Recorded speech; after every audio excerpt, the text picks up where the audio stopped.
Welcome to Forward Obsessed, where we talk to breakthrough business leaders and rising entrepreneurs about their journeys, origin stories, and aha moments. Thanks so much for tuning in to Forward Obsessed. We really appreciate you. On this episode, we had Eric Rosow. Eric is doing some incredible things and has done amazing things. We're talking building and exiting multiple businesses, but more importantly, businesses in the health tech space that are making people in healthcare a better place. And God knows we need that. With over 20% of our GDP here in the States being driven by healthcare, we've got to focus on this. We've got to focus on it in a big way. We're going to talk about how he did that and how he built and exited a number of companies.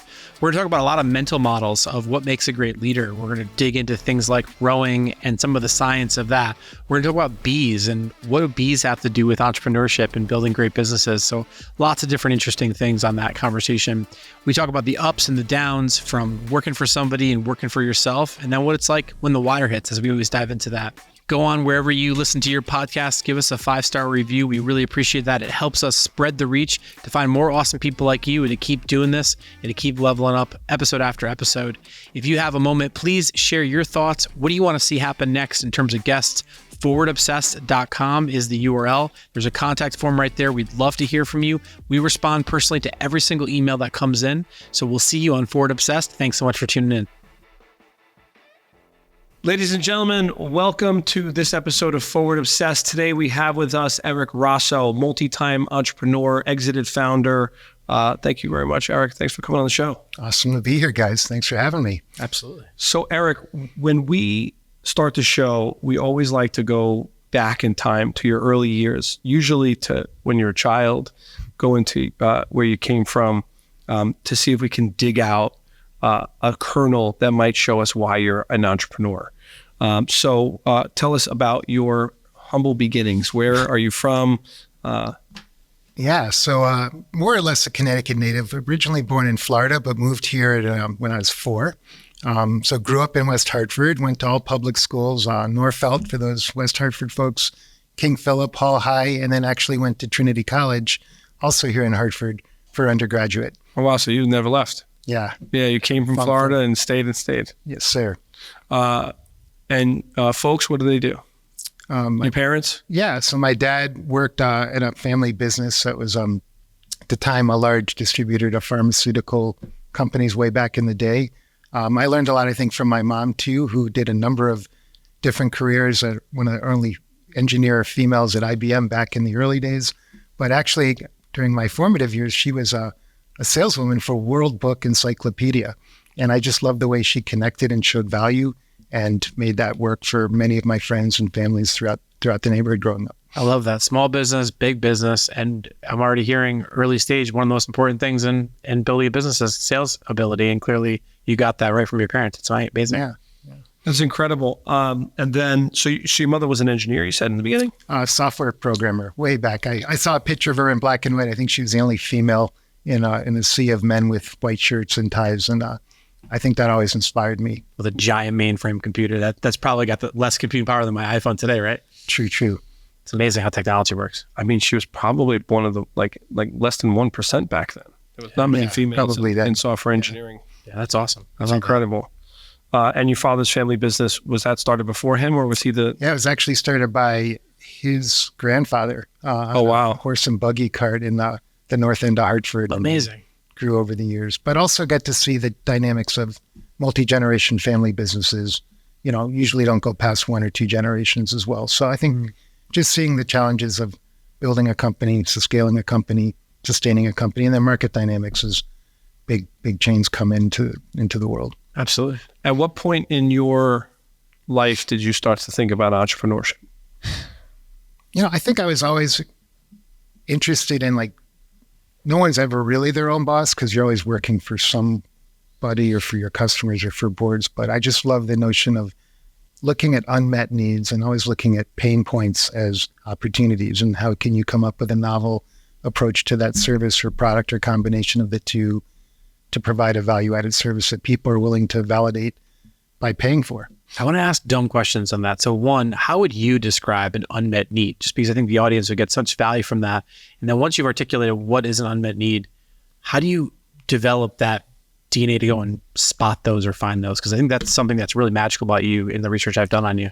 Oh, I'm not sure magical. I think, and first of all, let me just say, entrepreneurship is very much a team sport, and it's a nonlinear journey. So there's no single path or solution to do that. But I think for me, it's been looking at a big pain point. What are people complaining about?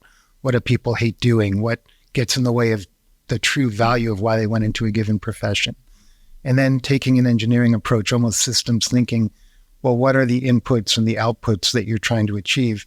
And then just being very realistic and pragmatic about how do you address making those pain points either minimizing them or having them go away altogether. When did your brain first start to... Yeah, I want to know, did you have any hustles as a child?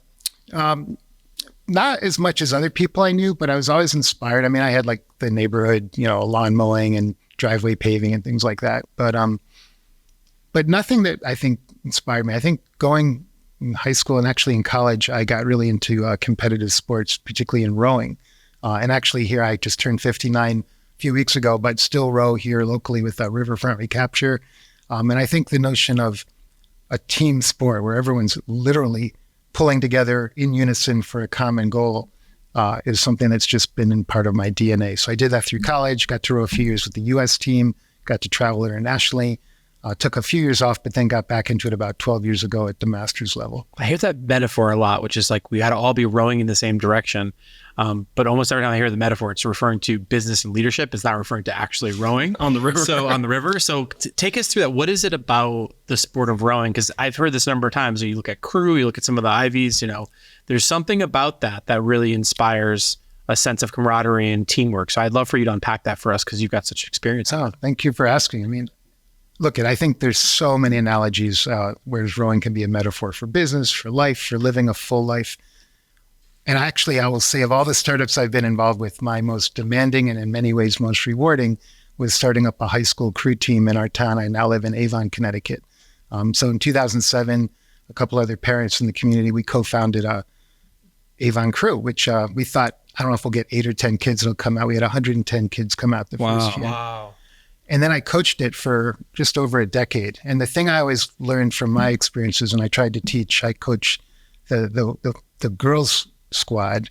And I always said, a famous boat builder named Stan Pocock, and call out, there's a great book called The Boys in the Boat, if any of your readers ever want to learn more about the sport, but more about human prevailing and dedication and commitment. And I think George Clooney's coming out with a film next year called The Boys in the Boat. It's an amazing true story about a 1936 crew of the University of Washington men's crew team, which at that time became the Olympic team.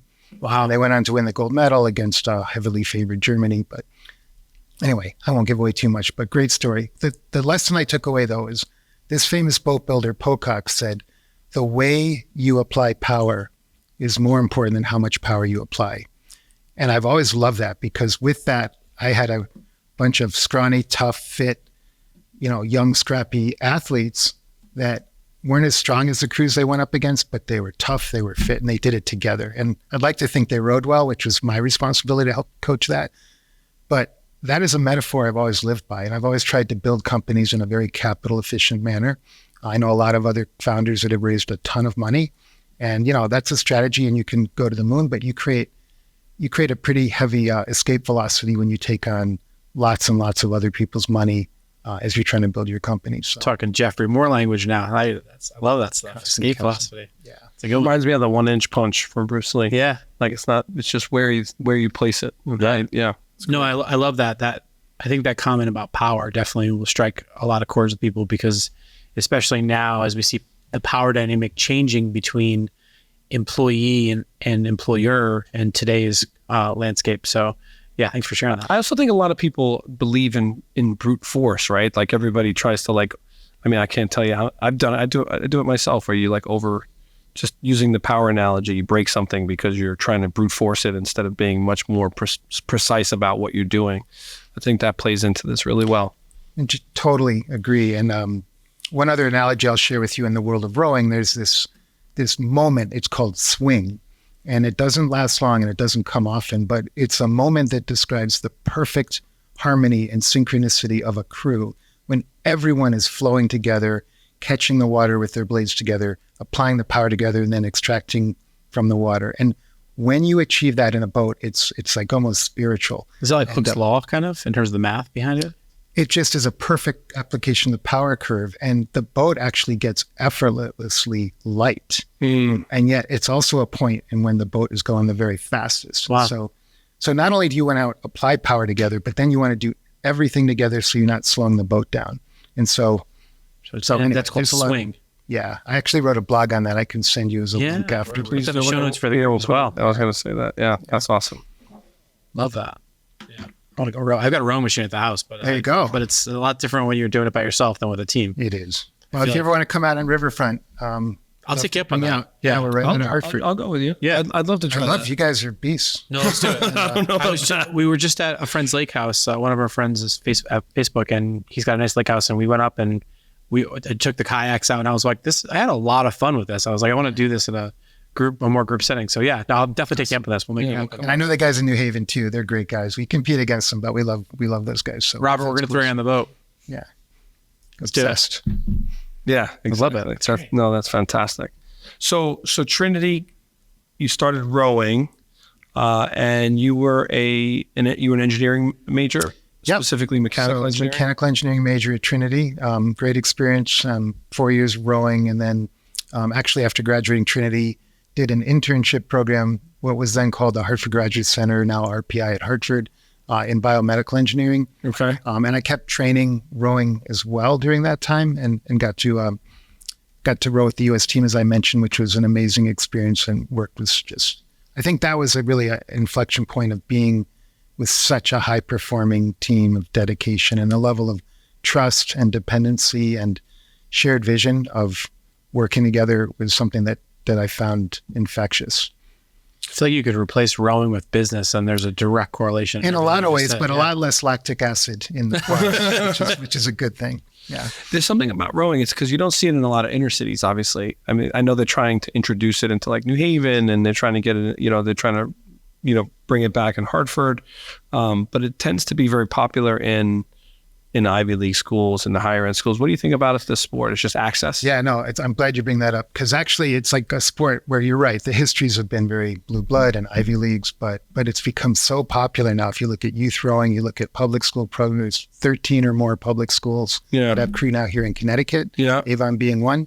And actually a couple of years ago, I was at a tribute for a coxswain I had who went to Worlds with, and he had passed away. It was very sad down in Philadelphia, but people from many generations, many Olympic teams came. And one of the people that came was an inner city, south side of Chicago club that he coached for. And there's actually another film I'll mention called The Most Beautiful Thing. And it's all about training inner city kids how to row. And in fact, they ended up teaching them with the Chicago PD, and they taught the PD, and they came together and rowed together. And It's just a beautiful story. And now he's traveling all over the world telling his story and creating programs throughout the world, not just throughout the country for people. But the thing about anything in life, it's not about what your name is or what your legacy is, but how much grit, determination, work ethic do you have, and discipline to achieve something that actually looks beautiful and graceful, but when done right is hard, and it requires hard. I always told my kids, medals in the spring are won in January. And there's no shortcuts. And people say, I have the will to win. I say, no, it's never about the will to win. It's the will to prepare to win. And it's sort of, when people aren't looking what you're doing, are you doing the work? Are you putting in the time? And I know you can relate to that with all the entrepreneurship that you both have done. And also with my child, I have a 14-year-old, and and I tell her all the time. I saw a great quote. It was from it was Kobe Bryant, and he said, there's some people that will play basketball, they'll practice twice a week, and then there's people that play every single day, 6 hours a day, and they put the time in. And he goes, it's just a matter of math, right? It's a matter of putting the time in. It's like you said, it's the medals are won in the preparation during in January. I love that quote. Yeah, that's great.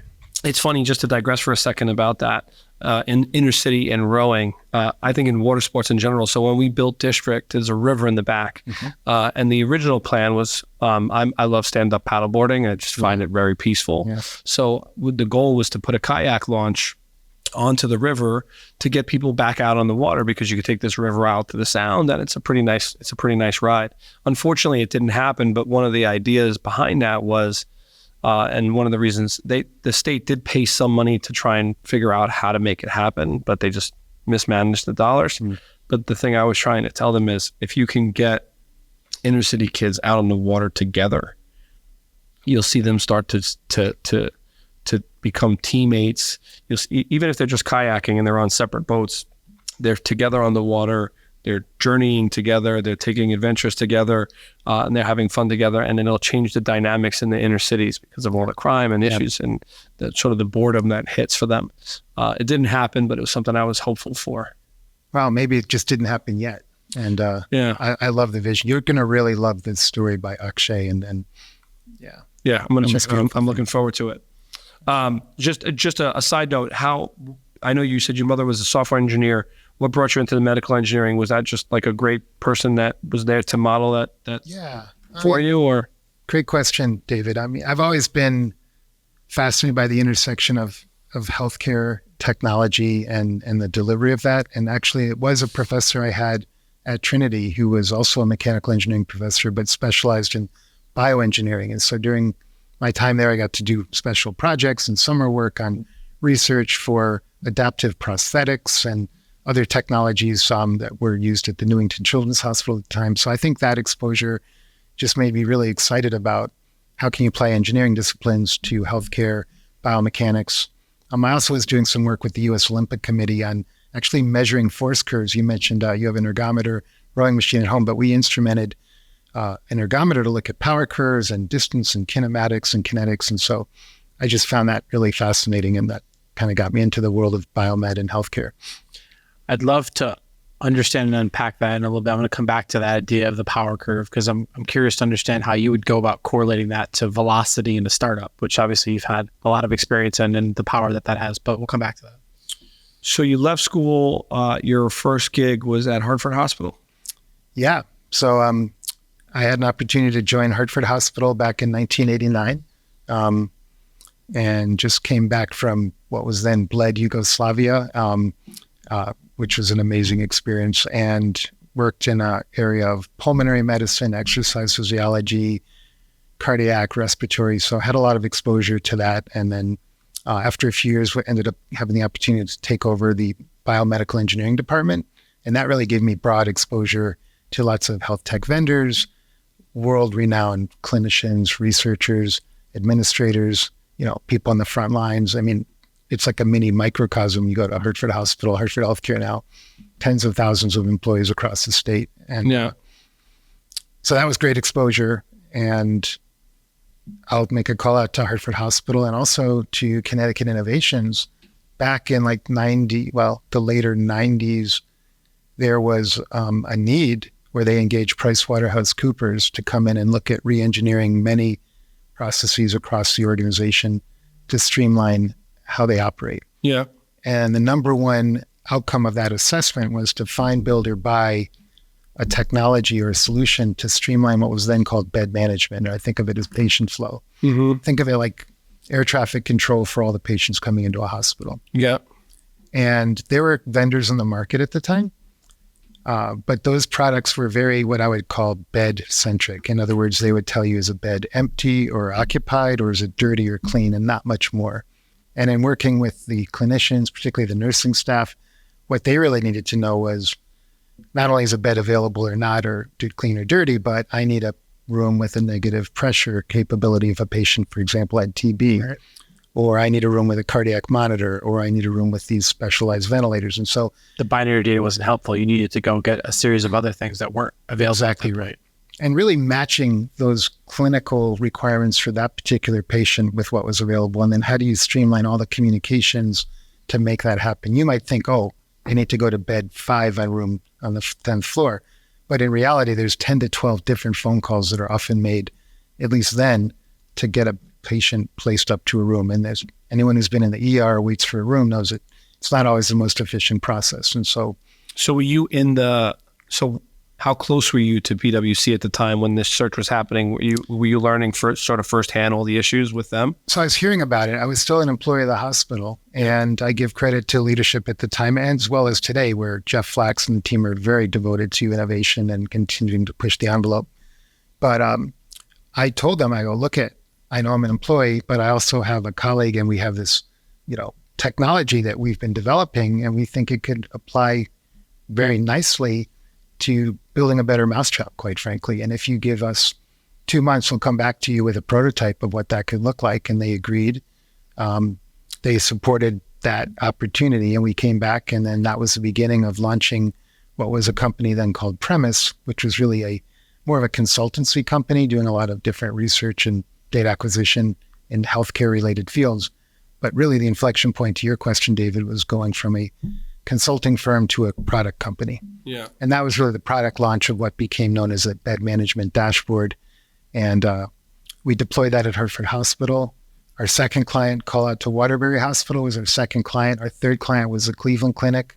Our fourth client was Mass General, then Yale New Haven, and then at the end, over 20 of the top health systems in the country, and even a few internationally, Singapore, the UK, and Australia. Speaking about power curves, now I want to understand, just for the audience, a lot of folks listening are not yet an entrepreneur, or they're a first-time founder.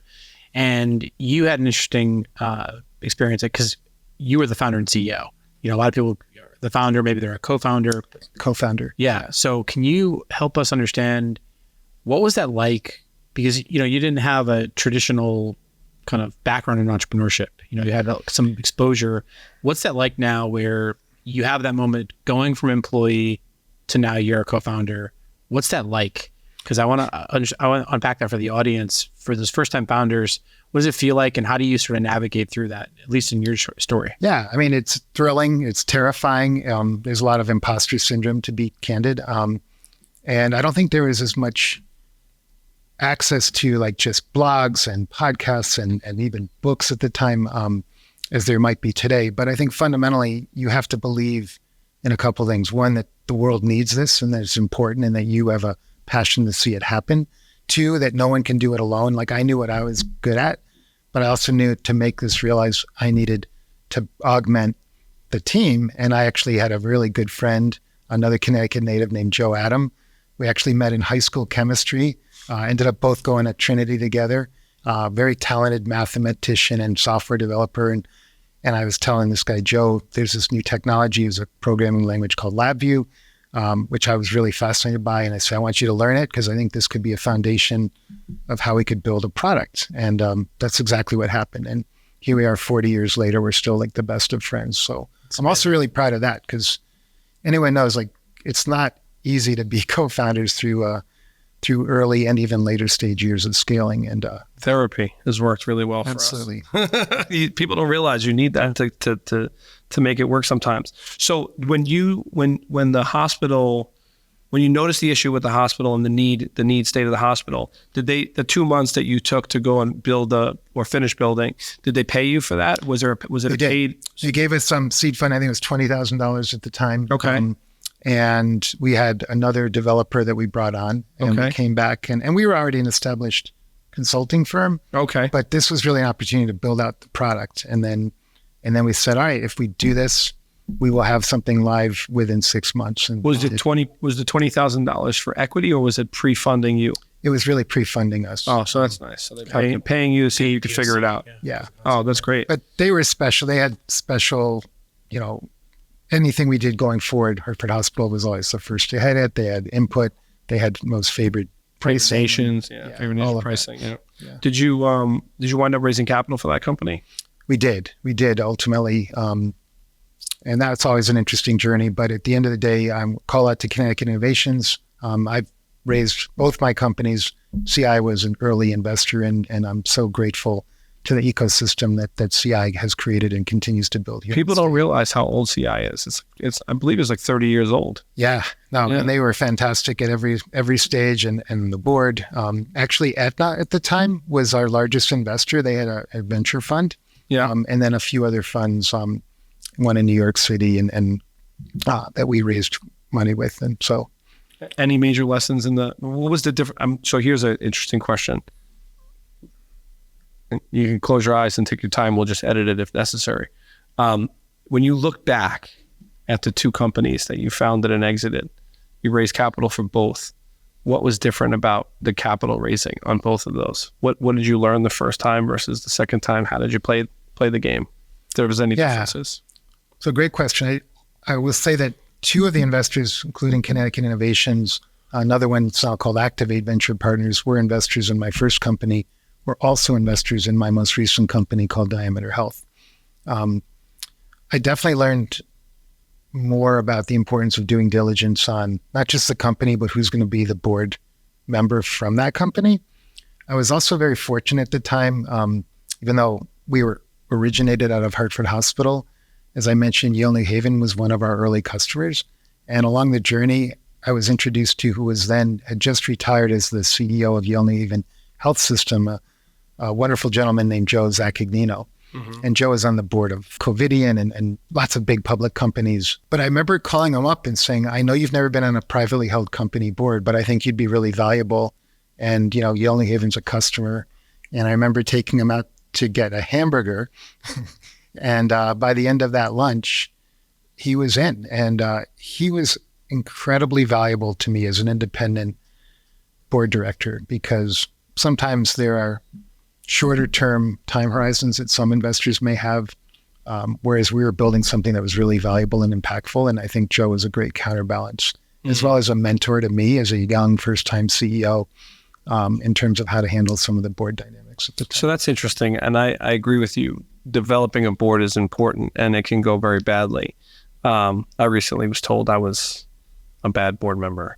I was supposed to be a good board member, but then when I started holding the CEO accountable, I became a bad board member. But hey, isn't that definitely the definition of a good board member, is to hold the CEO accountable? I know. Governance. It was a joke. It was a joke. Yeah. That's what happened. But sorry. What do you think?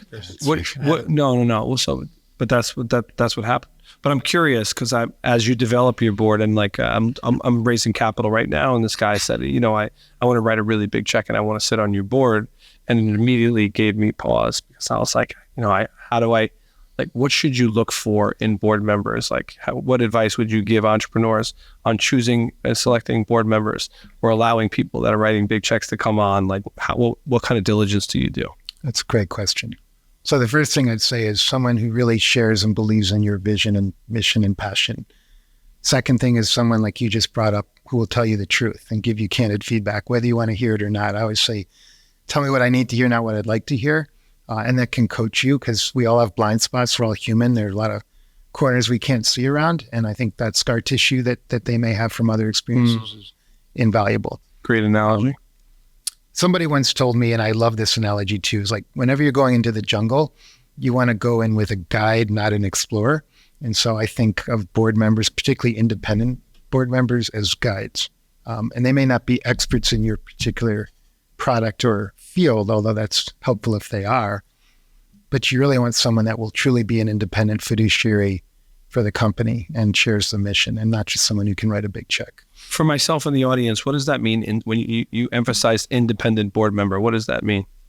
That they're going to say what they independently feel like their obligation is to the best interest of the company. And that's not to say your investors aren't aligned there, but at the end of the day, investors typically have LPs and they've got a time horizon and they need to make a return. So I think an independent director that will always think that way, be a good, accessible person to you as a CEO, as a leader. And also, if and when necessary, balance board dynamics. Not everyone always agrees, and that's okay, because you want to have diverse dialogue. But at some point, you have to, even if you disagree and commit and move forward. That's great advice. Thank you. I had never considered that dynamic of independent versus the people that are part of funds or have fund dynamics, and they serve a different master. Yeah, you want people to serve the company and the shareholders and yourself. Yeah, and usually you have like an odd number, so I think 5 is a good number for a board. My last 2 companies, actually, we had 7, just because all the VCs want to have a seat at the table. And then you also often have observers, that may not be voting directors, but are at all the board meetings, and they also have perspectives that can be valuable. But I'm proud of, in the chapter most recently with Diameter, for most of our journey, we had a 6-person board, even though we were authorized for 7. And that was really reflective that we were always aligned on what the strategy, the execution, we were able to do that. At the later years, we brought in another independent board chair, but it was a great journey and a great team and a great culture. What's the best way to locate and bring in a board? I mean, outside of, asking people in the network, I'm just curious, when you're getting to that point where you're trying to get a later stage board, just some advice for the audience on how to go about finding, recruiting, exactly. Yeah, I think always be networking, talking to people that you respect, company whose cultures you respect, other CEOs, who have they worked with, who would they want to work with. There are people at stages in their life where now they're not operators anymore, but they love this chapter to be professional board members. And so I think there are a number of people out there that do just that. But a lot of it has just been talking to people that you respect and trust and seeing who they think. And I know this is probably can't be overstated enough, but just having diversity on your board isn't just the right thing to do. It's the right business thing to do. It's like you just get perspectives that are so valuable. Well said. So you had, so we're going to go back to Premise Corporation. You raised capital. You had the big pivot into the dashboard out of consulting and really focusing on the product as the bed management dashboard. And then you were acquired, which happened sort of accidentally. You weren't looking to get acquired. What happened there? Yeah. So somebody once told me too, and I love this adage, is that good companies will always be bought, not sold. So I think, there may be a time where it makes sense to do a transaction, but we were not in the market looking to be acquired. There had been interest throughout our journey by a lot of inquisitive, larger, and potentially strategic companies. But yeah, in the end of 2007, literally I can remember as the ball was falling right on the eve of New Year's up, 2008, we were acquired by what was then a leading publicly traded healthcare IT electronic medical record company called Eclipsys. And it just made sense. We had a lot of common customers. They had a very strong footprint nationally, even some international accounts as well. And it was frankly a bigger stage and platform to amplify our message with. So we ended up doing that transaction right on the beginning of 2008. And the whole world was, if you remember 2008, was starting to crash and burn. We started our company in 2006, 2007. So we were great time. Yeah. But that's where a lot of innovative companies come out of challenging economic climates, as you know, including yours. So Thank you. Struggle is what breeds success, in my opinion. It's like you look at biology, look at nature, like show me something that doesn't go through immense amounts of stress to be able to emerge. It's the principle. They say if you want to build strong kids, make them struggle. Don't give them everything. So what was that like? Which is hard to do, by the way. Yeah, it's the hardest job we'll ever do, and the most important job. I know. What was that like going through that transaction? So you've got this big global publicly traded company coming in. You're at this time still a first-time co-founder, CEO. I'm guessing there's not a book that you open up that says how to sell to a publicly traded company and what it's like going to the proctologist. No, but I think going through the bi-directional diligence we went through on each other was really validating. And the fact that we had a lot of common customers, including Hartford Healthcare and Yale New Haven and a bunch of other people that I knew and respected that were customers of Eclipsys and Premise, that were really excited about what this could mean synergistically. It also, candidly, was, I thought, great for the customers and the market at large to have that bigger platform. It was great for our employees. And I always look at it from three angles. Is it good for the market and the customers and the partners?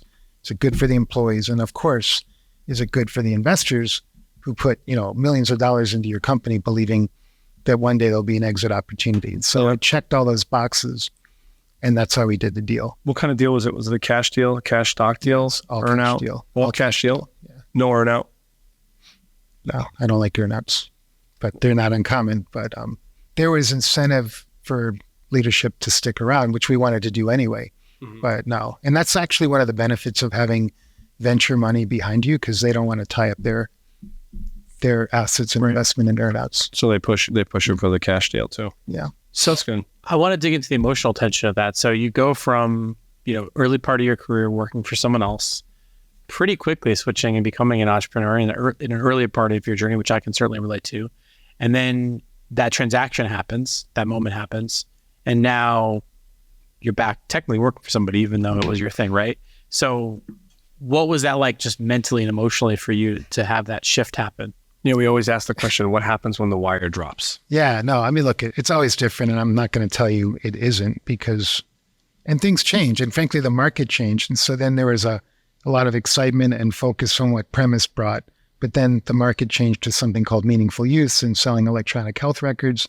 And actually the CEO, wonderful man named Andy Eckert, who's a storied multi-CEO of many great companies and boards, within 5 months of doing my transaction with him, ended up leaving the company. And so just things changed. And at the same time, we kept our eye on the ball. We were focused. We were working with Sing Health, which is the largest standalone hospital in the world at that time in Singapore. We had a new product platform we were really excited to see launched, and I wanted to stick around and see that happen. But I'd say after just under 2 years, I was ready to go back to the hair on fire early days of like new venture creation. And along the way, I had met a gentleman named John Demore, who ultimately became my co-founder in my most recent journey, a company called Diameter Health, which focused on data quality to support a myriad of end users in the healthcare space. So just for the audience who doesn't know Diameter Health as well as we do, tell the audience just what was Diameter Health? Yeah, so Diameter Health, I like to make the analogy, think of Diameter Health as a refinery. You have all this healthcare data out there in the ecosystem, but we often think of it as like digital crude oil. It's digital, but it's crude. And there are a lot of different ways that things like congestive heart failure or diabetes can get documented in all these different electronic health records. What Diameter Health would do is take a standards-based approach and this API, application program interface, to take all this structured data and put it into a single structured-based output that made sense. So we thought of ourselves as turning digital crude oil into high-octane fuel. And the beauty about if you have the best gasoline, that can run in mopeds and Chevys and Fords and Ferraris and F-16s, but everyone wants the best fuel to run their application. And that's really where Diameter was, frankly, in the unsexy domain of middleware, but critically important in the ecosystem of health information, which is the lifeblood of the 21st century use data and good data.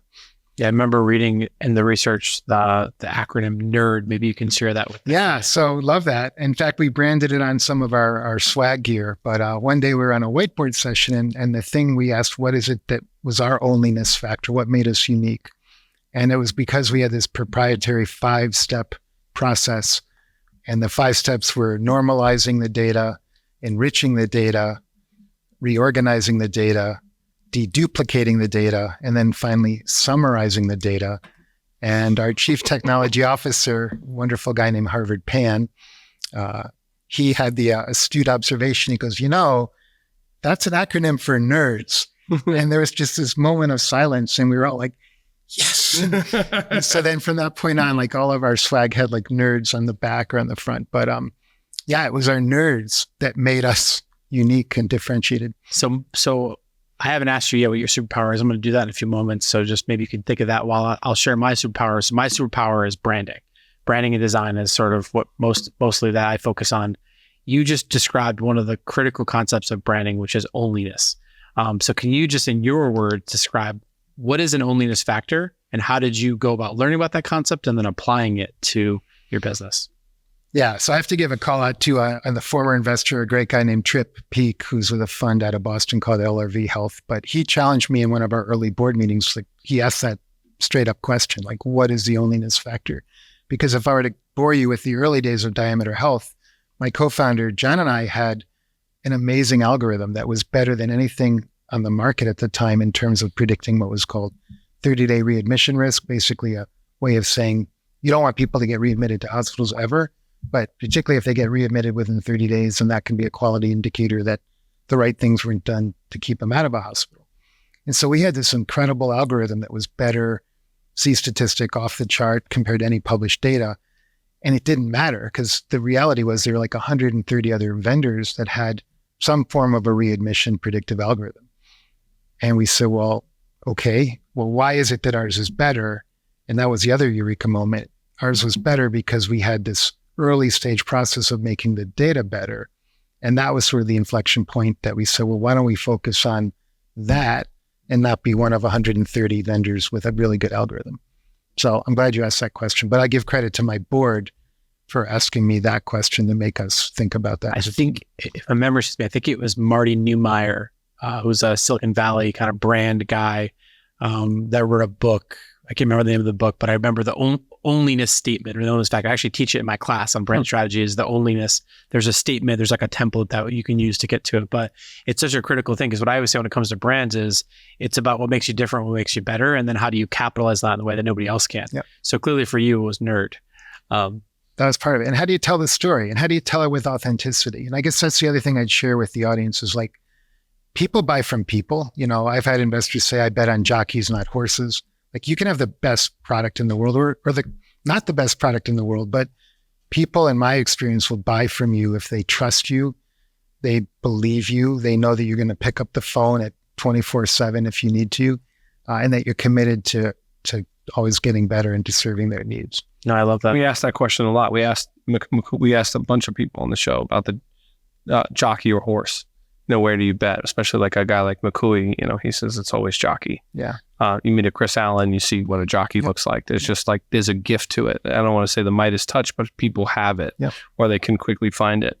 Well, it's funny that you mentioned the Midas touch, because one of the places that I was going to take us next was just, Diameter Health has sort of been heralded a lot of ways here locally as, you know, a bit of a unicorn in its own right, in terms of just the speed of things. Again, previous to even knowing who you were, I've heard the name. The first time I heard Diameter Health was when we were building District, and they were talking about this one startup that was not a startup. They were doing, like, I forget how much revenue you were doing, but you were still sitting in TIP in the Yukon technology program. How many? They're like, they said we can't get rid of Diameter.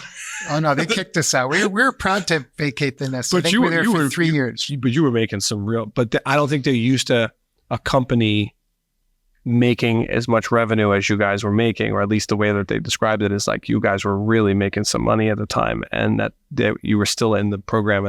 And I didn't know who you were, and I didn't know the details of your revenue or anything like that. But they're like, we need more space like this for companies like Diameter Health, and that's how I got exposed to just the brand of Diameter.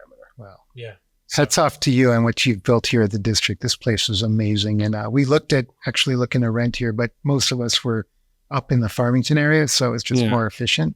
But yeah, again, I go back to what we opened up with. I think the greatest product any entrepreneur can create or enable our future entrepreneurs. And that doesn't necessarily mean they have to be founders and CEOs, but just people that want to go off and create new ventures that the world needs. And I'm really proud of people through the premise journey and even now through the Diameter journey that are either continuing to support those products or have since broken off and founded their own new ventures.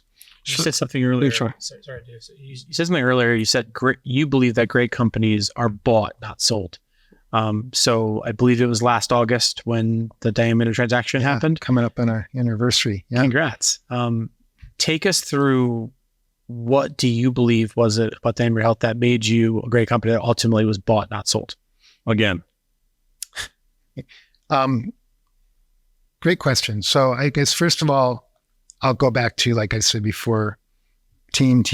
We had a great team, a talented team, a fantastic culture, and not just for your customers, but in today's talent war, like, you might be able to get someone to join you, but you have to really have the right reasons and pick the right people to want to stay and to get through all the battles and wars and upsides that can come with a new venture. How do you do that? So before, I want to unpack that, because I think it's so important now. You mentioned the talent war.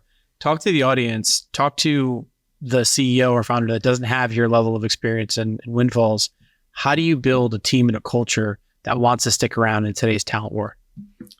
I think I really try and understand, like, what motivates them. Like, why would you leave a great secure role, or why would you take this over the other 5 or 10 opportunities that you can do?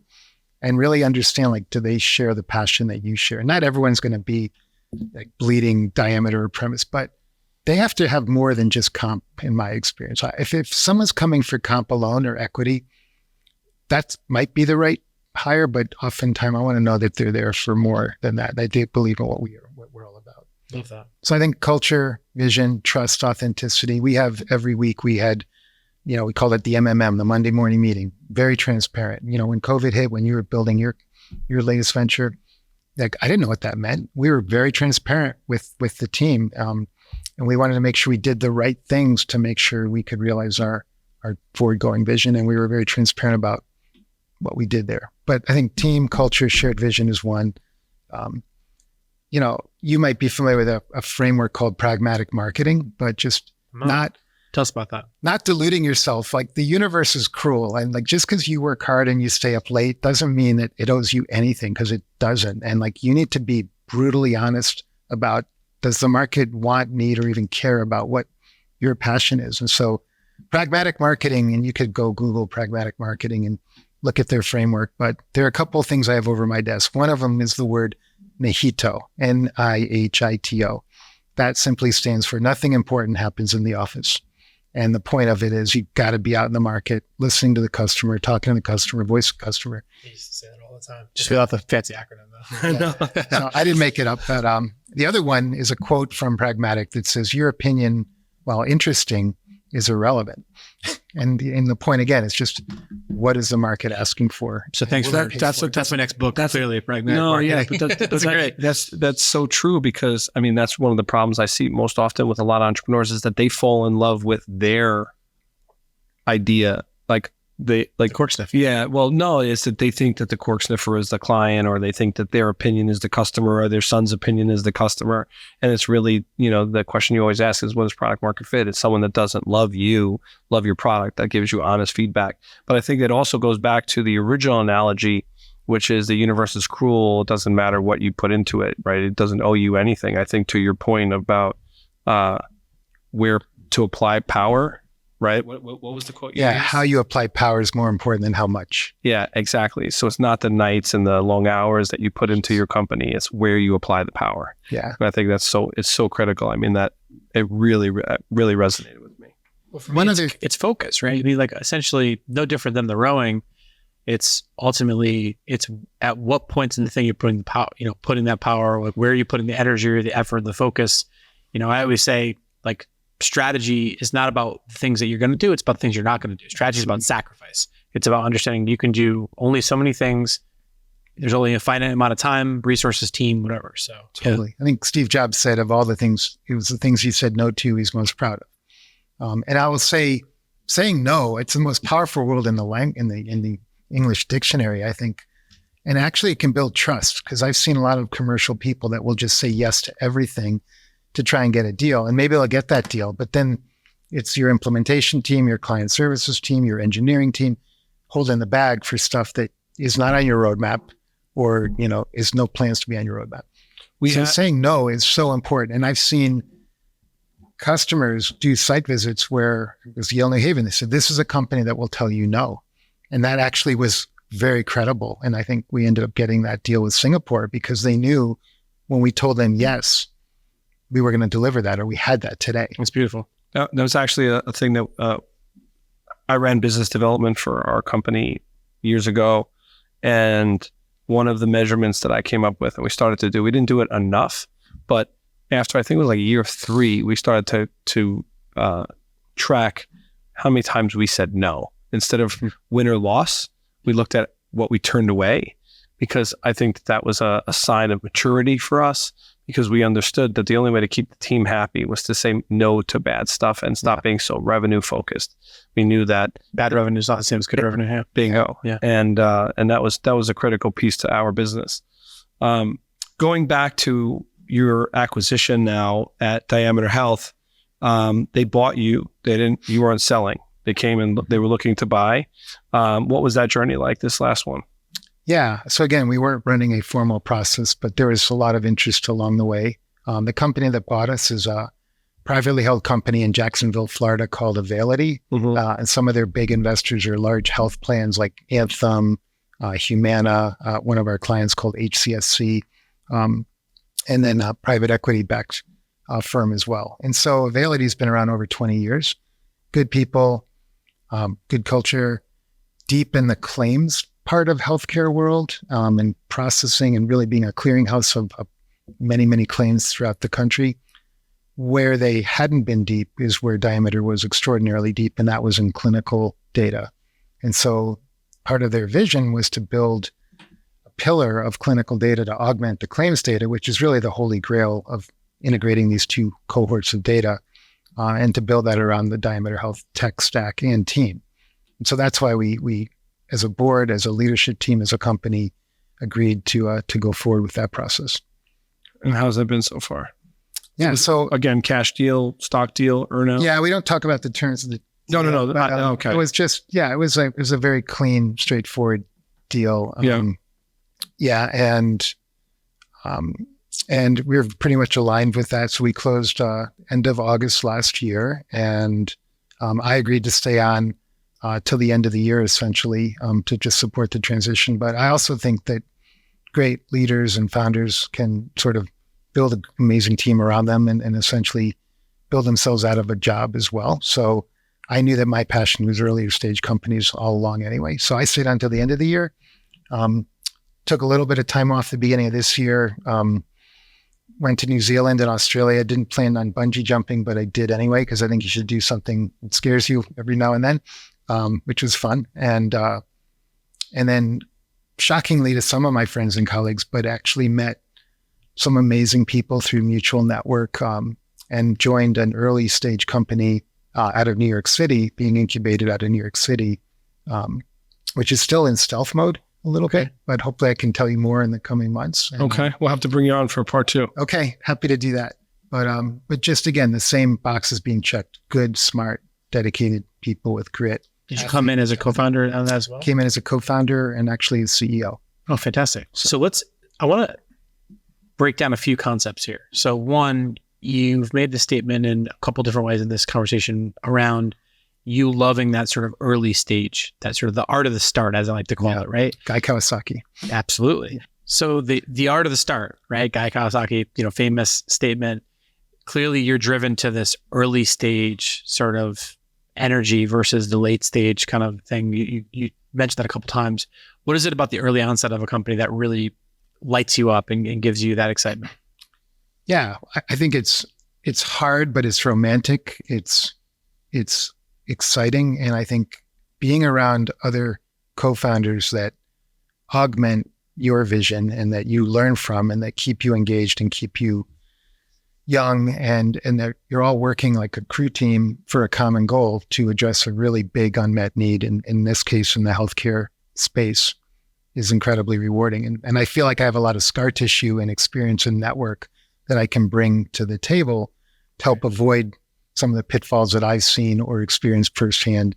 Understood. And also leverage going forward. And thank you for that. And you mentioned that while it's a stealth startup, we can't talk about it too much. We'll bring you back on to discuss that. But you mentioned that you joined a couple of other co-founders. In this case, you're going to be coming on as the CEO in this business. So there was something that was happening before you. So you kind of came in, after the start, if you will, but it's the early days.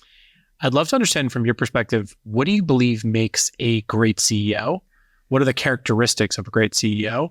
And then once you've sort of answered that, I'll have a follow-up on you specifically. So that's another great question. So again, I'll give a call out to one of my former board investors, Trip Peak, who I thought two things he shared with me over the years. When they asked about what are the most important attributes of a great CEO, this was, I think Jim Collins said this, 3 words: tolerance for ambiguity. And I think just being able to kind of not get too excited or too depressed and just sort of keep your eye on whatever's true north and keep going there and keep the team aligned. And but I think the other attributes that I would share are being what is like a gatherer. You need to gather talent, you need to gather capital, you need to gather customers, you need to gather technology, whether it's to augment partnerships. So I think trying to be that part of that team that gathers all the necessary resources of an organism. And this whole concept of a superorganism, not to go off on another tangent. No, take us there. But for whatever reason, I've always been fascinated with bees. And this past year during the pandemic, I actually took online courses and became a beekeeper.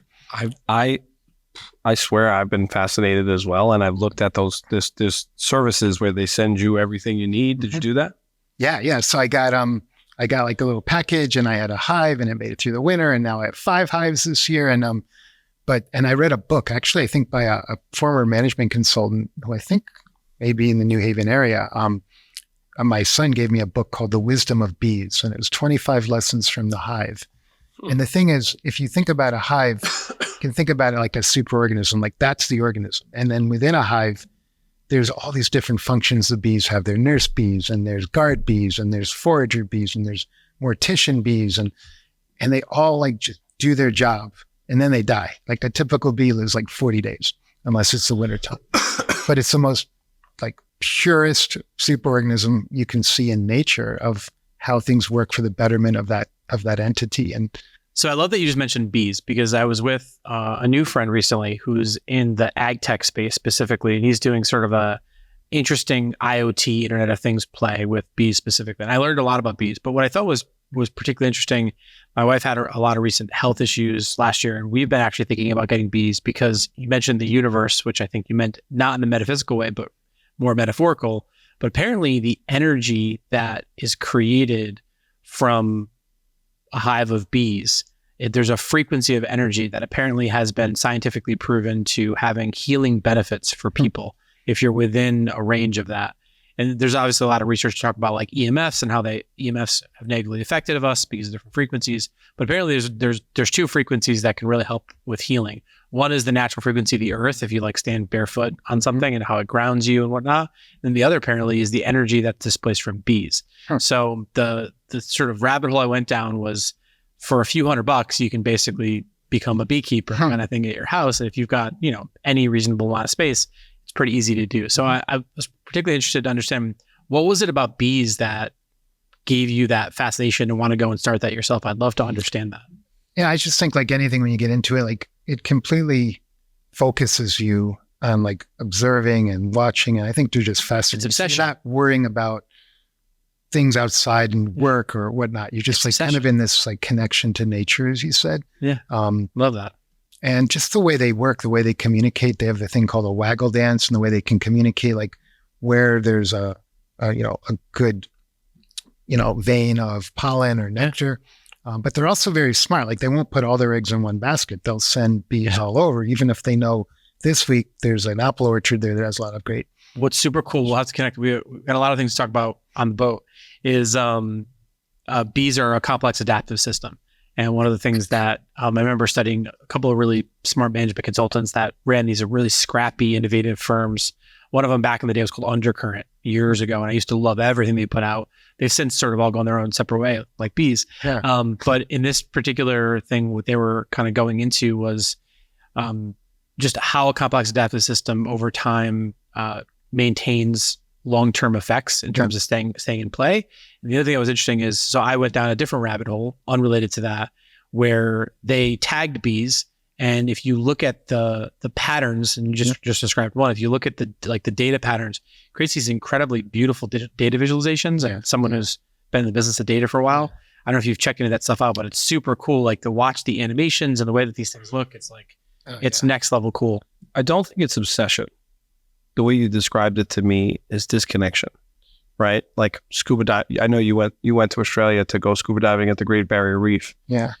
That was fun. I had that too, by the way. That was cool. Yeah. I have found that there are a limited number of things in the world that allow you to disconnect from the world that you're in. So like flow, you mean, the family stresses, work stresses, all of those things. I have a motorcycle. I tell people, they're like, oh, it's dangerous. I'm like, yeah, I get that. I can reduce and mitigate risk on it with a number of things, but it is 15 minutes or 30 minutes of my day where I don't think about anything. Yeah. I don't take phone calls. I don't think about work. I don't think about stress because it's just me and the road. Yeah. I went scuba diving. I learned how to scuba diving and I found the same peace. Absolutely. So you found peace in the bees. Is that what it was? Yeah. And listening to their feedback, like when I was first, I'm wearing I still have like a suit and the gloves and all the things, but now as I've had some other friends and mentors, like you kind of can read the hive and know that their temperament. And like, so now I don't wear gloves and I can lift them out and I'm not afraid if they're walking on me. And yeah, I get stung. My wife helps me. She's my co-partner in this journey, but, so we've both gotten stung, but I even think there's a whole section of bee therapy of bee sting therapy too. Not that that's how we're doing it, but you're exactly right. Like becoming part of that world and listening to the signal and responding is a really cool, and I think. Is it the danger? Is it danger? Because scuba diving is dangerous, right? It is, and it can be if you're not. But it was never the doing something that's dangerous. It was the appeal. It was just being part of that world for a limited, finite period of time. And they accept you, right? Like you're just flowing with sharks and barracuda and amazing, amazing marine life.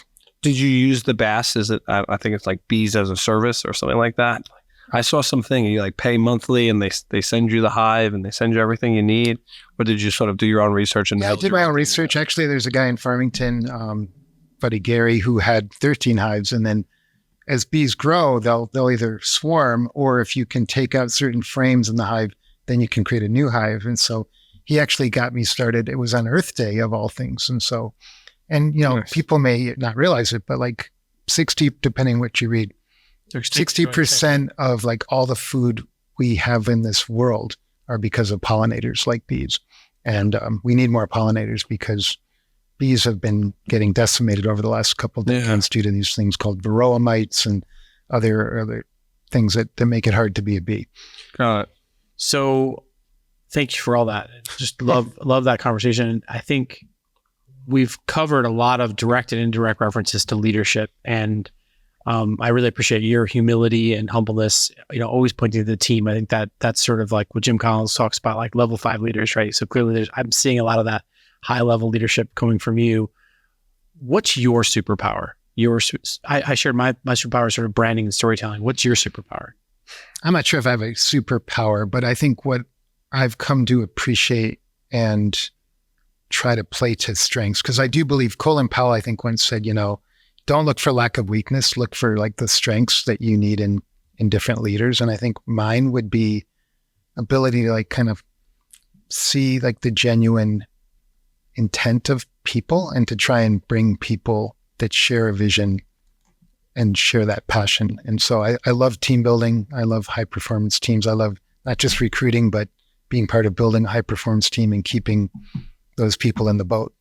One thing that I just want to share back with you that I don't know if it's ever occurred to you, I'm guessing it is someone at your level of intelligence and self-awareness, but you see the human factors in humans, right? So you said you see past the team member into the true connection of that human. You saw past the broken healthcare system in a lot of ways to find a unique way for data, the crude oil turning into the refiner, if you will. So you strike me as someone who's got a lot of human-centered design tendencies, just not using a lot of that language, right? You said you're a systems thinker. I would argue that design thinking is in itself a systems thinking type metaphor. So have you ever thought about just like the human factors of it in terms of that being a superpower of yours? I appreciate the framing. Yeah, I very much appreciate beautiful UI, beautiful intent, whether it's in nature or it's in something somebody designed from an experience point of view. And again, this new venture I have 2 co-founders. One's an amazing MD, MBA, Duke undergrad, University of Chicago, Booth, named call him Dr. J. He's a big basketball guy, but Najib Jai, and another co-founder who's our CTO named Sid Salvi. And I think it's been really fun to be part of what we call the triad of playing to our respective strengths to try and come up with a new, important, and hopefully one day valuable company.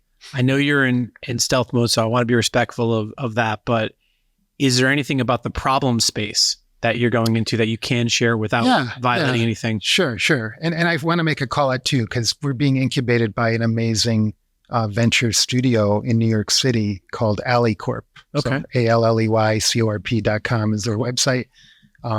Amazing founder, serial entrepreneur, actually New Haven alum, sort of went to Yale undergrad, named Kevin Ryan, who is a founder or CEO or both of like 8 different companies ranging from DoubleClick, which got bought by Google many years ago, a technology company called MongoDB. We know company. Mongo. Yeah. So we use Mongo at Diameter. He was there. Yeah.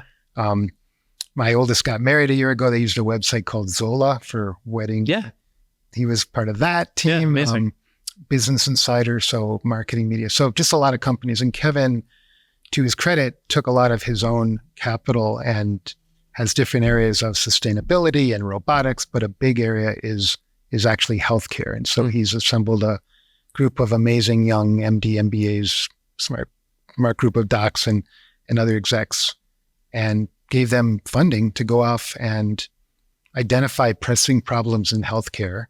Their model is to bring in what they call an operator in residence, an OIR, whose mission is essentially come up with a business plan, and then they'll bring that business plan to Kevin and his deal team. How does that differ from an entrepreneur in residence?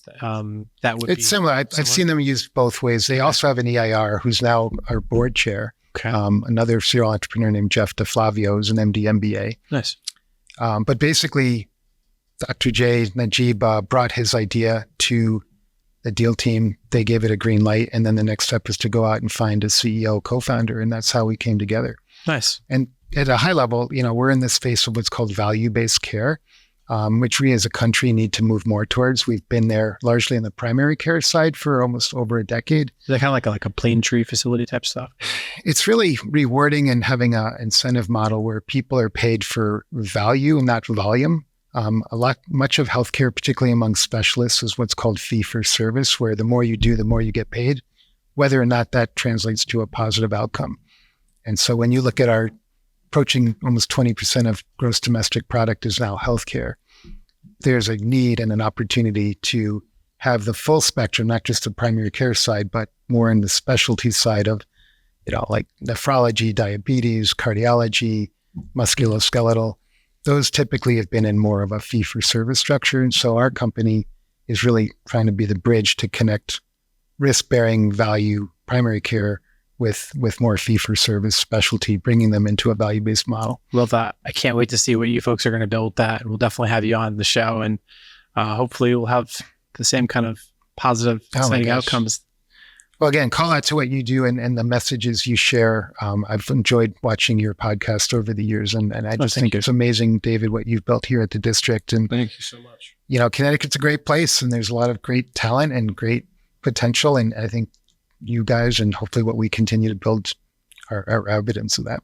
Thank you so much. Yeah, we love entrepreneurship. I always say, I named myself the entrepreneur's entrepreneur, right? I love to fight for entrepreneurs. I love the idea of being an entrepreneur, love to talk to them. We love to extract, this is selfishly, we have, probably 1 million listeners at this point across all the platforms and everything. And selfishly, I think that the people that benefit the most from the show is us and Rob. Yeah, so we're very fortunate. So with that said, you've mentioned, normally we say, do you want to mention any books, but you've mentioned many. So we're going to put those in the show notes. For people that want to connect with you, any social media or anything like that? Yeah, so LinkedIn's probably the best means. Okay. So I'm on LinkedIn. And yeah, just if you want the books that I would recommend that I've gifted to many people, I'm sure you've probably read at least one of them. The Ben Horowitz book, The Hard Thing About Hard Things. Love that. One of my favorites. Yeah. And I just recently finished a book by a woman named Annie Duke, who is a professional poker player. Yeah. Called Thinking in Bets. Yep. And it's really an interesting book of like thinking. Probabilistic outcomes, right? Yeah. That was the big part of that. Because we used to say we're playing chess, not checkers. My co-founder told me, I go, no, we got to start thinking poker, because you have to think of not just chess. But anyway, interesting. Yeah, I remember Annie Duke. I used to watch her on TV all the time. Yeah. And Kawasaki, all my original books for Art of the Start. He's the OG for sure. Yeah. In fact, I sent him an email early on days of Premise, and he replied back. I saw that email somewhere, just saying, really enjoyed your books. I'm trying to start this company. And I remember the day we transacted, I sent him another email, and he replied back to that too. But, that's awesome. That's great. But yeah, that's awesome. It's community's everything, right? You got to nurture that community. Yeah, for sure. Indeed. Well, thank you so much for being on Forward Obsessed. And for everybody that's listening, we'll tag you with some photos from the boat because we're going on the boat. Thank you for listening to Forward Obsessed. Please share this episode, subscribe, and leave a review on your podcast app. This episode was hosted by Pete Senna and David Salinas from the Digital Surgeons Podcast Studio in New Haven, Connecticut. Special thanks to our AV crew, Steve Walter and Meg Olson. Forward Obsessed is produced by Robert Roach. If you'd like to contact our team, visit us at forwardobsessed.com.